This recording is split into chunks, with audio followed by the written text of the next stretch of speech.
relevantes en lo que es la planificación y hacia dónde vamos, ¿no? Por eso que el día de hoy hemos programado una entrevista con el ingeniero Rosendo Ramírez Taza. Él es investigador de la empresa Negocios Inteligentes, SAP. Vamos a tocar este tema que nos ha planteado Rosendo, es el tema de la transición energética, la situación actual y perspectivas en relación a este tema. Bienvenido, Rosendo, y gracias por aceptar nuestra invitación. Muy buenas noches, Eddie. Gracias por la invitación y encantado aquí de apoyar a la ingeniería en los temas de discusión que plantea tu programa, ¿no? Particularmente desde Negocios Globales Inteligentes, donde trabajo en el área de investigación, soy director de investigaciones. Estamos aportando con discusión de ideas, ¿no? Planteamiento de propuestas que van en la dirección de la transición energética, del planeamiento energético y cómo el país puede enlazarse, ¿no? En todo este tema de cambio climático, de sostenibilidad energética. Bueno, encantado de poder estar contigo esta noche y poder conversar, ¿no? De un tema muy apasionante que tiene que ver con la energía, ¿no? Y sobre todo en un tiempo muy, muy importante para la electricidad, ya que estamos hablando de la electrificación de la energía, ¿no? Claro, básicamente para entender el tema, y que quería partir sobre algo básico, ¿no? Ya que nuestro público tienen diferentes, digamos, son diferentes ideas, diferentes, ¿no? Para que quede claro ese concepto, ¿no? La energía tiene varios ámbitos, ¿no? Tenemos energía eléctrica, calor y todo eso, ¿no? Entonces, cuando hablamos de transición energética, nos estamos refiriendo a todo tipo de energía. Bien, ¿cómo ves tú el potencial energético acá en el Perú? ¿Qué alternativas tenemos nosotros como peruanos para poder tener una continuidad, ¿no? Sin que tengamos problemas que de alguna manera conllevan todo este desarrollo, ¿no? ¿Podrías explicarnos un poco sobre ese punto? Sí. Bueno, mira, lo que tú estás planteando es un tema esencial, ¿no? Que tiene que ver cómo aseguramos la energía para la generación actual y la que viene, ¿no? Entonces, el Perú tiene un potencial eólico, solar, también tenemos el gas natural y tenemos diversas locaciones donde tú puedes utilizar estas fuentes primarias de energía. De manera que podríamos nosotros hacer que nuestra matriz energética, y hay un elemento importante, la matriz energética, porque no solo estamos hablando de electricidad, sino Claro. también otras aplicaciones, ¿no? Como los procesos de calor, en la combustión interna, por ejemplo, el transporte, la industria, ¿no?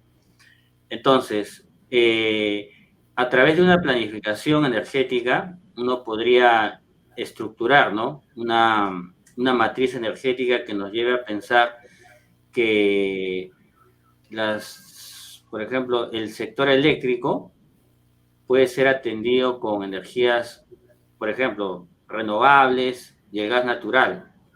El gas natural es complementario en realidad con las fuentes renovables, sea la eólica, la solar o la geotermia, ¿no? Que también está en una posibilidad, ya que tenemos ese potencial.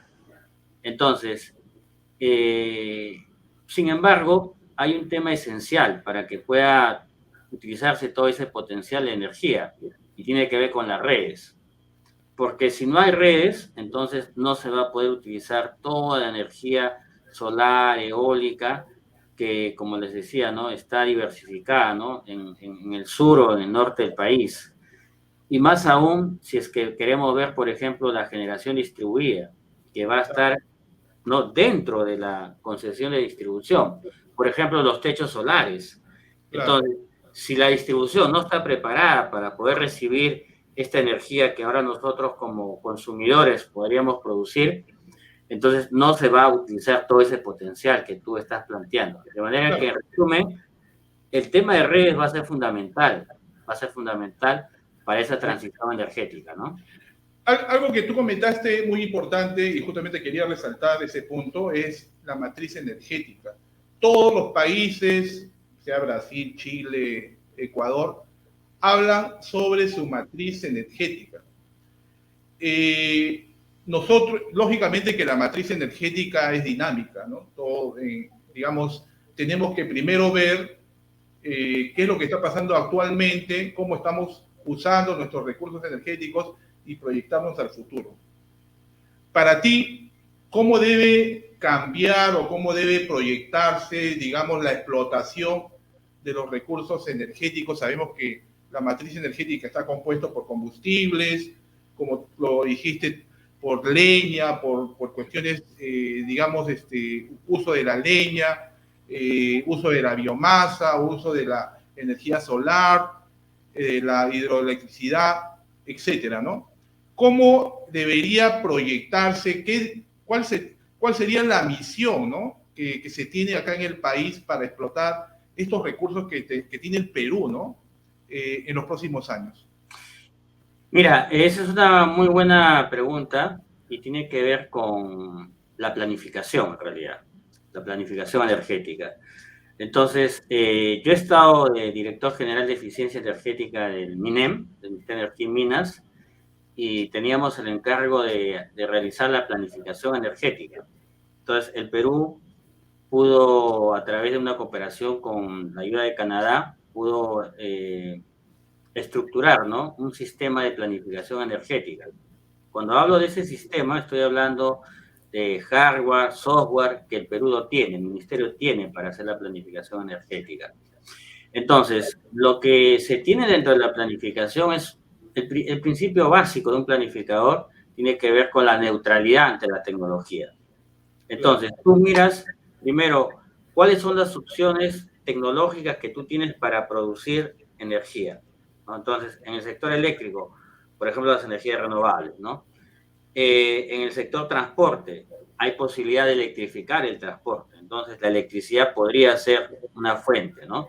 Ahora también se habla del hidrógeno, que podría justamente el hidrógeno ser un competidor de esa electrificación de la energía. Entonces, sabiendo las distintas tecnologías que son posibles y obviamente analizando los recursos que tú tienes, haces esa combinación de esa oferta energética. Por otro lado, desde el punto de vista de demanda, tú tienes que hacer un pronóstico de cuál es la demanda que se va a consumir en los próximos años. Pero ya no es una forma de planificar estática que se hace el tema del pronóstico de la demanda, porque tienes que incluir otras variables que ahora se ponen en juego, ¿no? Como por ejemplo la eficiencia energética. Es decir, pensar que la energía tiene que ir creciendo siempre ya no es la manera como uno puede proyectar la energía de futuro, ¿no? Sino más bien con la eficiencia energética a través del etiquetado, cuando tú vas a comprar, por ejemplo, una refrigeradora, ¿no?, o un equipo que consume electricidad, tú vas a optar por una máquina, un equipo que consuma menos electricidad. Entonces, eso tú tienes que incluirlo dentro de tu planificación energética. También tienes que incluir, ¿no?, que hay rutas tecnológicas en la industria, en minería, en distintos sectores económicos que también ellos buscan tecnología que demandan menos electricidad o menos combustible. Entonces, todas esas variables que hacen dinámica la demanda, tú la tienes que considerar en esa planificación. De manera que tienes oferta y demanda y a través, ¿no?, de un procedimiento de optimización matemática te va a determinar el menor costo posible de atender a todos los sectores, al sector eléctrico, al sector transporte, al sector industria, minería, el sector residencial, ¿no?, en todos sus usos.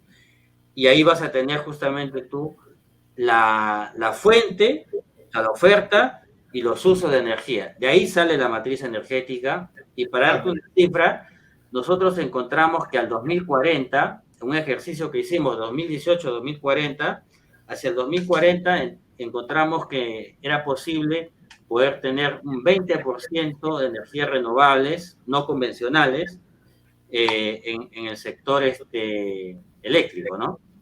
Sin necesidad de subsidio, no esas cosas, sino básicamente a través de los costos eficientes, ¿no?, que estas tecnologías están teniendo, una reducción sustancial de casi 90% en los paneles fotovoltaicos y un 80% en la eólica, ¿no? Un 70%. Claro. Esa es la manera como tú proyectas, ¿no? Claro, claro. Se habla mucho del uso de los combustibles en estos momentos, ¿no? Uno de los principales combustibles que se está utilizando acá en el Perú es el gas natural. Pero nosotros sabemos que la gran parte de ese recurso es utilizado por la industria y por el transporte. Entonces, ¿cómo migrar de repente a otra forma, ¿no? De, digamos, alternativa de lo que tú hablas? Por ejemplo, las energías renovables, si bien es cierto, nosotros tenemos una gran cantidad de recursos renovables, pero las tecnologías todavía no son una realidad, ¿no? Para seguir, digamos, de forma progresiva y sostenida, poder explotarlas, ¿no? ¿Cómo ves tú ese panorama en el caso peruano, por ejemplo, ¿no? En el caso peruano es un tema muy particular, ¿no? Tenemos tanta energía, pero al final no estamos explotando como se debe, ¿no? Sí, mira, es un tema recurrente, ¿no? Sobre la electromovilidad, por ejemplo, ¿no? Que, digamos, se piden normas, se sacan las normas, hay una discusión sobre quién va a comprar un auto eléctrico si no hay infraestructura, es decir, me compro el auto eléctrico, pero no tengo dónde aprovisionarme, cargar la electricidad, Y salvo justamente, salvo que lo tenga en mi casa, ¿verdad? ¿Sí? claro, Pero ahí el tema de discusión es, mira, uno podría cargar en su casa la electricidad. Entonces tienes la tarifa BT5 o ahora la nueva tarifa, la BT5F, creo, ¿no? Sí, pues la tarifa de baja tensión F que ha discriminado entre punta y fuera de punta. Pero si tú tuvieras señales de precios, digamos, que hacen de que uno pueda almacenar en los momentos, ¿no? O cargar el auto eléctrico en los momentos donde la tarifa eléctrica es más barata, ¿no es cierto? Podría ser interesante para ahorrarte por el costo de operación, digamos, o claro. el costo del combustible alternativo, ¿no? Pero yo creo que el gran problema está en que todavía los costos de los autos eléctricos no son muy altos. Mira, yo he hecho cotizaciones, ¿no? De autos eléctricos para Perú, ¿no? Y te puedo decir que un auto puede costarte un $41,000, por ejemplo, ¿no?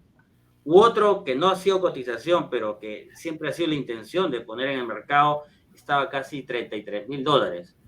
Entonces, cuando tú como consumidor dices, analizas, ¿no? Bueno, yo quisiera comprarme este auto eléctrico, pero lo comparas con un auto de combustión interna, vas a dar cuenta que el diferencial de precios es muy grande. No, Casi definitivamente. 10,000, $12,000. Entonces, todo el ahorro que tú puedes ahorrar con la electricidad, ¿no es cierto? Porque es más eficiente, prácticamente se va a pagar ese diferencial de Ahora, precio. este tema del auto eléctrico, de los smart grid, eh, no sé cómo pensarás tú, pero es un sueño que, digamos, se habla mucho en este momento de todos estos temas, ¿no? Del smart grid, de los autos eléctricos, pero como tú mismo lo dijiste al principio, ¿no? No tenemos las redes, ¿no? Las redes justamente para abastecer de energía eléctrica a un auto eléctrico, ¿no? Por ejemplo, si yo me voy del sur, del sur al norte, yo tengo que tener en el norte una estación para yo poder abastecer de energía eléctrica a mi auto. Entonces tengo que tener estaciones, digamos, distribuidas a lo largo de la ciudad para poder yo hacer uso de mi auto eléctrico, ¿no? Eso sería lo más recomendable. Lo cual acá esto es un sueño de futuro, ¿no?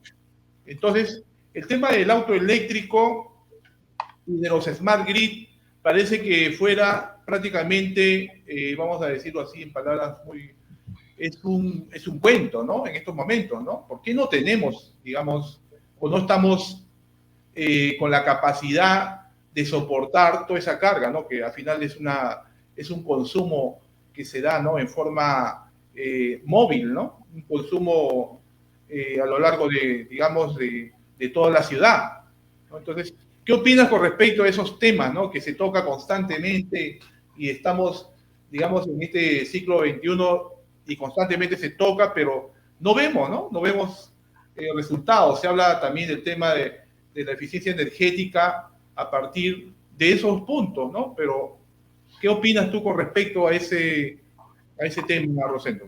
Mira, voy a empezar por lo último que acabas de comentar, por la eficiencia energética, ¿no? La eficiencia energética está dando resultados acá en Perú muy interesantes, porque ya la gente empieza a comprar, ¿no? Por ejemplo, un refrigerador. En un refrigerador ya es una obligación que el que te va a vender tenga que poner una etiqueta en el frente, ¿no? Del Claro. refrigerador. Entonces, tú tomas la opción de cuánta energía quieres consumir al año y vas a comprar un refrigerador. Y te vas a dar cuenta que hay un detalle importante, ¿no? Que en el tema de las refrigeradoras hay una diversidad de marcas, ¿no? Y de modelos, y todas ellas compiten, de manera que tú no vas a encontrar un refrigerador, digamos, con etiquetado, ¿no? Que sea rojo, digamos, que es ineficiente, y uno verde, que es altamente eficiente, con un diferencial de precios, pues, muy grande, como el caso del auto eléctrico. Por lo tanto, la gran mayoría en realidad va a optar por el etiquetado verde, ¿no? De manera de que tú empiezas a comprar un refrigerador con menos consumo de electricidad. Y eso tú lo ves, ¿no? Entonces, Definitivamente, ¿no? pero Hay puntos que ese tema de los etiquetados, definitivamente, pero veamos qué porcentaje, ¿no? Qué porcentaje de, digamos, del uso eficiente de la energía se está dando con respecto a ese programa, ¿no? De etiquetado, ¿no? es lo que te comentaba, pues que en realidad ya si tú vas a cualquier sitio donde vas a comprar una refrigeradora, nadie pone pues una refrigeradora con el signo rojo. Todos están el color verde porque todos ellos quieren competir. ¿Qué cosa es la clave ahí? Es la competencia que hay en la oferta. Si eso tú lo trasladaras a la competencia de los automóviles, estoy seguro que ese diferencial de $12,000 que estamos diciendo se reduciría. Y ahí sí empieza a haber un uso masivo del tema, ¿no? Yo no creo que el tema de la falta de infraestructura sea el que te disuada de comprar. Porque tú puedes comprar el auto y, como te digo, lo puedes provisionar de tu casa. Mira, para que tú, por ejemplo, puedas movilizarte, ¿no? De tu vivienda a tu trabajo o donde vayas a movilizarte en el día, no gastas, o sea, no transitas más de 30, 40 kilómetros. Y con una carga que tú puedas hacer en tu casa es más que suficiente. Entonces, yo no creo, insisto, que el tema sea desarrollar infraestructura. Yo creo que es que la gente empieza a comprar, ¿no es cierto? Y va a empezar a haber un momento que va a ser una oportunidad para las electrolineras, ¿no es cierto?, que entren al mercado. Porque, mira, si tú puedes hacer la carga en tu casa, esa la vas a optar. Ahora, obviamente, no todos tenemos una casa con una cochera para poder inyectar. Ese es otro tema que seguro ese me es hubieran otro tema, preguntado, claro. ¿no? Ahí sí, por ejemplo, se convierte en un elemento, una barrera. Porque, por ejemplo, yo puedo vivir en un edificio, ¿no? Y poner un punto para mi auto eléctrico de repente no fue previsto. Para eso sí es necesario la electrolinera. Pero yo creo que lo que va a gatillar es que la gente se va a decidir a comprar. Y la buena noticia, Eddie, es que quizás los autos eléctricos no sean para nuestra generación, ¿no? Porque nosotros estamos, digamos, en la onda de que queremos escuchar el ruido del motor, que ruja, manejar en modo mecánico, no automático. Pero si tú le preguntas a la nueva generación qué es lo que quiere, por ejemplo, de un auto eléctrico, te va a decir, mira, yo lo que quiero es conectividad, yo lo que quiero es modernidad dentro del auto. Y eso sí te da el auto eléctrico. En realidad, lo que los muchachos quieren es tener una computadora con 4 ruedas, ¿no? Que gire. Y eso es lo que se está viendo, ¿no? Que la nueva generación son los que demandan ese tipo de electromovilidad. Y no solo tiene que ver con el auto eléctrico, ¿ah? Por ejemplo, con el scooter eléctrico, con la bicicleta eléctrica. Eso es electromovilidad. De manera que yo creo que hay un espacio muy importante para esta nueva tecnología que es la electromovilidad. Y lo que va a quedar, ¿no es cierto?, es que se tenga que ver esa reducción del precio. Yo creo que cuando lo desenchufemos, por ejemplo, para nosotros el auto tiene que ser europeo, tiene que ser americano o japonés, por ejemplo. Ya, pero digamos, cuando alguien dice un auto chino, como dice, bueno, no sé. Entonces, el momento que ya empiecen a venir autos chinos y donde no tengan que envidiarle en calidad a la tecnología occidental, ahí es donde vas a ver tú esa competencia y ese diferencial de 10.000, 12.000 dólares va a desaparecer o por lo menos va a ser más pequeño. Y ahí sí la gente va a empezar a optar por tener un auto eléctrico de forma más masiva, ¿no? Y además que también ayuda a la tecnología por la reducción de costos de las baterías que se están dando, ¿no? Yo sí No, creo que hay definitivamente, muchas posibilidades. todas estas tecnologías de alguna manera, como tú lo comentas, están abaratándose y prácticamente es posible, ¿no?, tenerlo, pero el tema es si estamos preparados, ¿no?, en estos momentos de comenzar a hacer cambios, ¿no? Por ejemplo, como lo comentaste, al 2040 vamos a subir el consumo de energías renovables al 20%, ¿no? Actualmente estamos en el 5%, si no me equivoco. Más o Eh, menos, pues. pero ¿será posible introducir las energías renovables acá en el país? Sabemos que ya tenemos una serie de plantas eólicas, de alguna manera, pero siempre van a tener que tener un respaldo, ¿no? Un respaldo de la hidroelectricidad, la parte de las centrales con combustibles, y todo eso, ¿no? Porque no somos un país, digamos, del primer mundo en el cual tenemos, digamos, tecnología de punta, ¿no? El caso también de las refrigeradoras que tú me comentaste, también estuve revisando hace unas semanas, hay también refrigeradoras con paneles solares, ¿no? Lo cual, en este caso también, pero vamos a ver cómo se introduce, ¿no? Cómo, digamos, se asume acá, si estamos preparados o no. Acá, sinceramente, como se puede apreciar, también una gran demanda, una gran fuerte demanda son las mineras, ¿no? ¿Estamos preparados también para eso? Entonces, Sí, también, mira, hay un reto, ¿no? Sí, hay un reto alrededor de una mayor inserción de energías renovables. Porque básicamente hay un concepto, ¿no?, que se introduce y tiene que ver con la variabilidad de la disponibilidad de recursos, sea el viento o sea la radiación solar, ¿no? Entonces, la ciencia va al rescate, ¿no? Somos ingenieros y ahí, por ejemplo, tenemos que construir modelos matemáticos de predicción.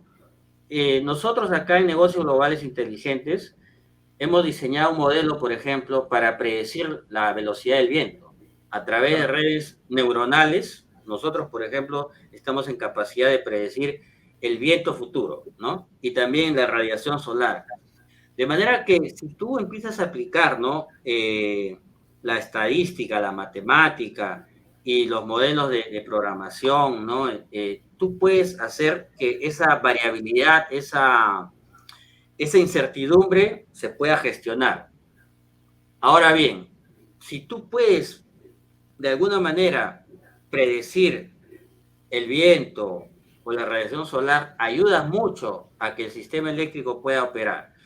No obstante eso, hay algo que tú has comentado que es importante decirlo, que se requiere el balance, ¿no?, lo da también la tecnología convencional, que en el Perú tiene esa posibilidad con las centrales hidroeléctricas. Y también, ¿no es cierto?, dependiendo del costo que pueda hacer una central hidroeléctrica, hay la posibilidad de utilizar el gas natural. Por eso, al iniciar yo decía de que es un análisis que tiene que hacer con la neutralidad del caso. Entonces, va a tener que haber hidroeléctricas, gas natural y energía renovable, donde tanto la hidroeléctrica como el gas natural van a permitir esa inserción. Caso contrario, ¿no es cierto? Por esta variabilidad y sobre todo porque el sistema eléctrico tiene que tener y estar trabajando siempre en balance de su frecuencia de 60 Hz, tendría problemas el sistema. La discusión nada más está en qué tanto se puede hacer con las tecnologías convencionales, ¿no?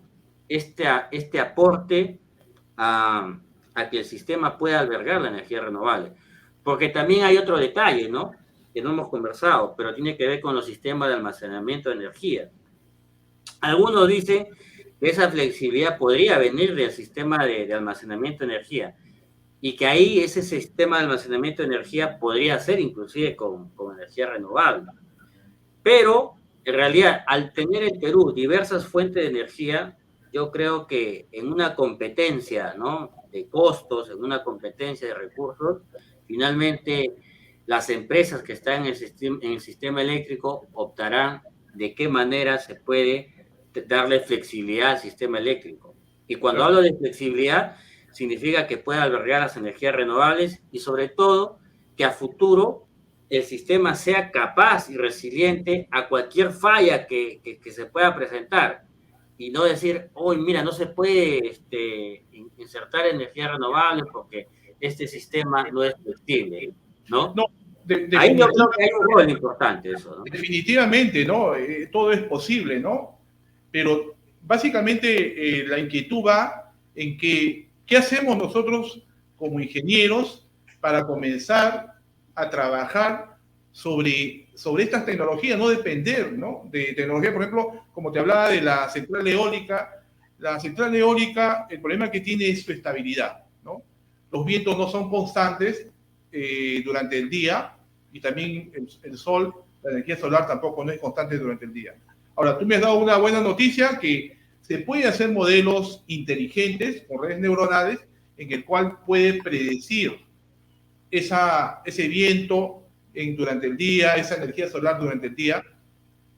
Desarrollemos eso, ¿no? Creo que la misión justamente de nuestra ingeniería está en desarrollar predicciones, ¿no?, en cuanto a los recursos, por ejemplo, estos recursos renovables, ¿no?, como es el sol y los vientos, ¿no? Y sabemos nosotros que en el Perú es uno de los países que tiene mayor potencial eólico y mayor potencial solar, pero no lo utilizamos, ¿no? No lo utilizamos como debe ser, ¿no? Entonces, estamos justamente en esa definición de la matriz energética, cómo va a ser en los próximos años, ¿no? Creo que de alguna manera en estos últimos años nos ha salvado la pandemia, ¿no? Porque de alguna manera no hemos avanzado como se debe, sino en estos momentos estuviéramos en crisis, ¿no?, energética. Efectivamente, mira, la buena noticia para los ingenieros electricistas, ¿no?, para los colegas, es que vamos hacia un proceso primero, de electrificación de la energía. Pero electrificar la energía implica que estamos asumiendo un reto de dar servicios que antes no lo dábamos. Por ejemplo, la electromovilidad. Ese es un reto, por ejemplo. Es un reto. Entonces, desde la misma ingeniería, ¿no?, tenemos que, por ejemplo, saber cómo gestionar la batería. Y gestionar la batería significa hacer programas para que decida en qué momento, ¿no?, el auto empieza, por ejemplo, a tomar carga o en qué momento podría inyectar energía al sistema eléctrico. Entonces, tenemos que prepararnos para dar esos servicios y eso es lo que se viene. O sea, la tecnología en realidad, hay un colega que una vez estábamos en una reunión, ¿no?, así de una discusión tecnológica, y al final él decía algo que me parecía importante, ¿no? Mira, yo soy de la empresa X, produzco esto, pero no te voy a decir que mi producto es el mejor de todos, porque en el fondo todos me van a alcanzar en algún momento y todos van a atender y nos vamos a estandarizar en cuanto a la tecnología. El gran problema, me decía, o la gran ventaja es cómo tú usas ese equipamiento. Y el cómo lo usas es algo que depende del consumidor. Y entonces, nuestro rol ahí como ingenieros es acompañar a la demanda, acompañar a los usuarios, de qué manera ellos puedan elegir qué tecnología les aplica mejor, ¿no? Y para eso hacer una evaluación técnica, ¿no? Económica de las posibilidades que tiene. Por ejemplo, un minero, un industrial. ¿Por qué un minero, por ejemplo, decidiría, ¿no es cierto?, poner energía solar, eólica y almacenar en baterías? Habrá una lógica que de repente, ¿no es cierto?, en las horas punta puede usar esa electricidad.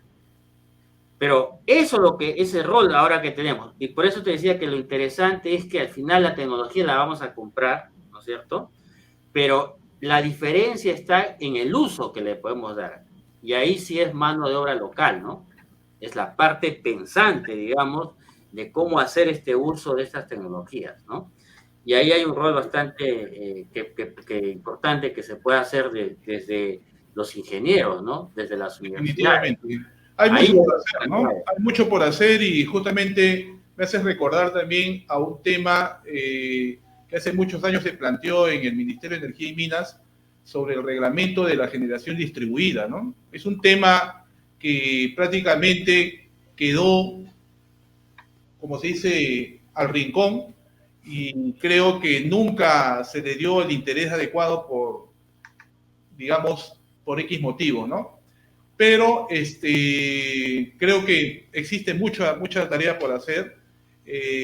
Y para terminar este tema y la entrevista, ¿qué opinión tienes con respecto, digamos, al tema de la sostenibilidad? ¿Cómo se está planteando, digamos, viendo estos casos actuales de los derrames de petróleo, no solamente lo último que ha pasado este sábado, sino que ocurre constantemente, ¿no? En la selva peruana, ¿no?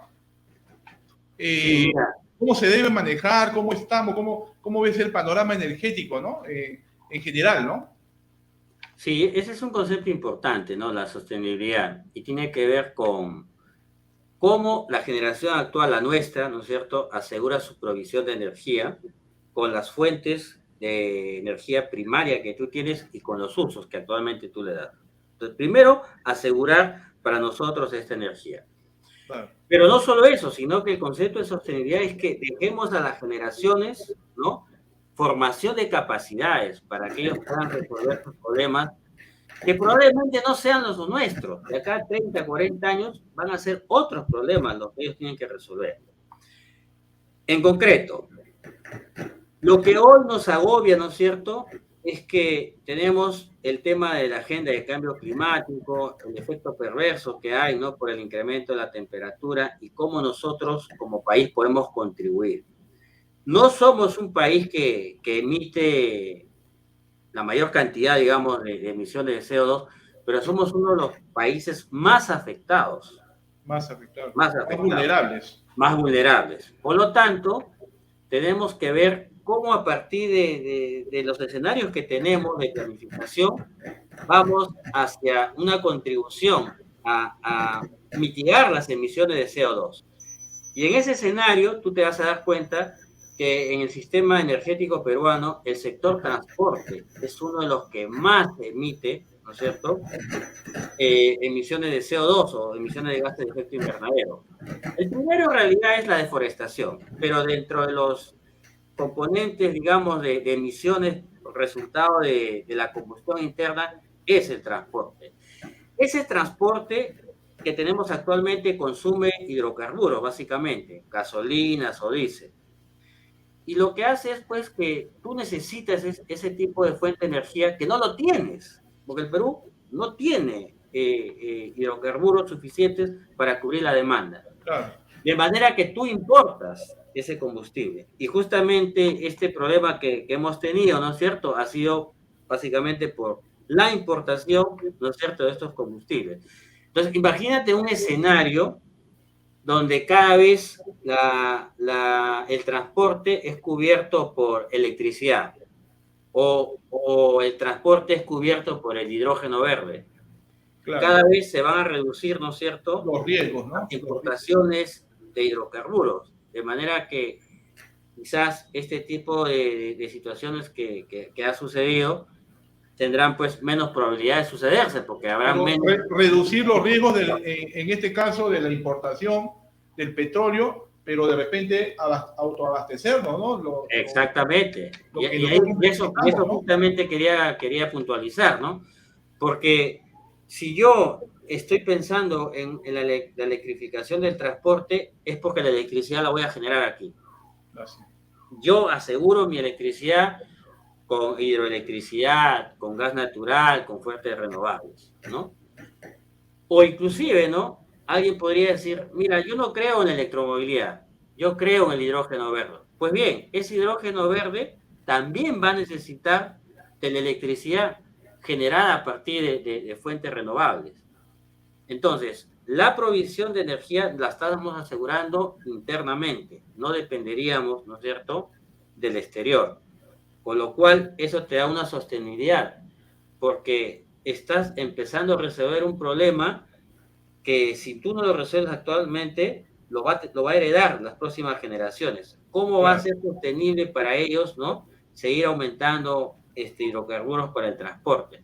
Pero si tú, por ejemplo, puedes darles la solución, vamos inclusive por el lado, si quieres, de combustión. Bueno, podría ser, ¿no es cierto?, el gas natural que reemplace la gasolina o el diésel. Pero la bendición de que tiene Perú es que tiene todo. Tiene gas natural, tiene fuentes renovables. Entonces, si la pregunta es sobre sostenibilidad, sobre transición energética, ahí va a tener que competir el gas natural con la electricidad, ¿no es cierto? Pero en un juego sin distorsiones, una neutralidad. Porque lo que le hace daño al Perú es cuando alguien empieza a decir, yo quiero masificar esto y a partir de esta masificación empiezan a haber pues subsidios indiscriminados o lo que le pasó a las hidroeléctricas, ¿no? Que en un momento dijimos prohibido hidroeléctricas. Eso fue pues el elemento que lecciones aprendidas, ¿no? Claro. Lo que Tú no estamos puedes acostumbrados eliminar la nosotros demanda, primero ¿no? es a generar demanda, como se dice, ¿no? Generar demanda para que la oferta venga y comience, ¿no? Pero que tú decidas qué vas a ¿no? comprar. Tú como demanda, tú decides, ¿no? Por ejemplo, Ah, yo no manejo un auto, digamos, eléctrico porque quería comprarme, pero no había posibilidades en ese momento. Entonces he optado por mi auto híbrido. Ese me ha costado más de lo que me hubiese costado un auto convencional. Pero es una claro. decisión mía, ¿te das cuenta? Pero igual, o sea, lo que tiene que haber es que la regulación, el campo normativo, debe habilitar todas las fuentes, ¿no?, y los usos, pero neutralmente, no dirigirlos, porque cuando empieza a dirigir, ahí viene el problema.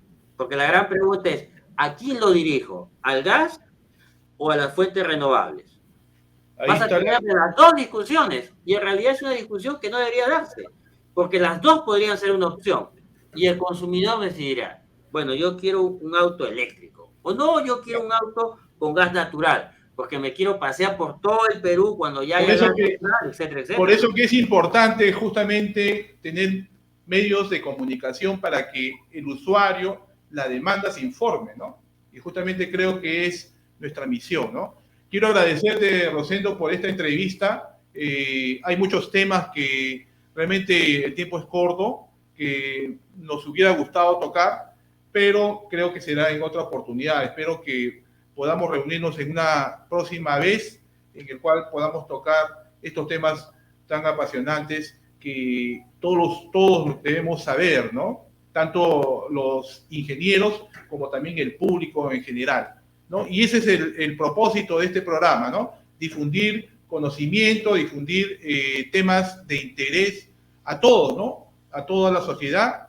Y gracias por contribuir en esta causa, Rosendo. Agradecerte una vez más. No, gracias, Eri, por la oportunidad, en realidad, de poder dirigirme a tu público, ¿no? Con ideas, con reflexiones.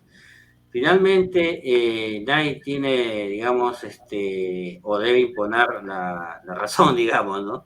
Solo que hay que dar argumentos técnicos, económicos, ¿no? De política energética que ayudan a que la gente empiece, ¿no es cierto?, a madurar las ideas de estos cambios que se vienen y que sea factible, ¿no?, esta transición energética, y que no lo hagamos por moda, sino porque tenga razón, primero, económica para nosotros como usuarios, ¿no? Y que podamos de esa manera contribuir con todas estas ventajas que hemos comentado, ¿no? Sobre la parte de tener un sistema más limpio, con más renovable, con tecnología, con eficiencia energética, y cumpliendo los 3 roles, ¿no? De sostenibilidad, de transición energética, y finalmente de que dé posibilidades de crecimiento y desarrollo para el país, ¿no? En armonía con el medio ambiente. Así sea, Rosendo. Gracias. Muchas gracias y hasta pronto, Rosendo. Bien. Bien, nosotros nos despedimos con esta entrevista hasta el próximo sábado, esperando que se sigan suscribiendo a nuestro canal. Agradecerle por la acogida a nuestro programa y será hasta pronto. Muchas gracias, amigos. TV Interacción Digital presentó Más Ingeniería con Eddie Román.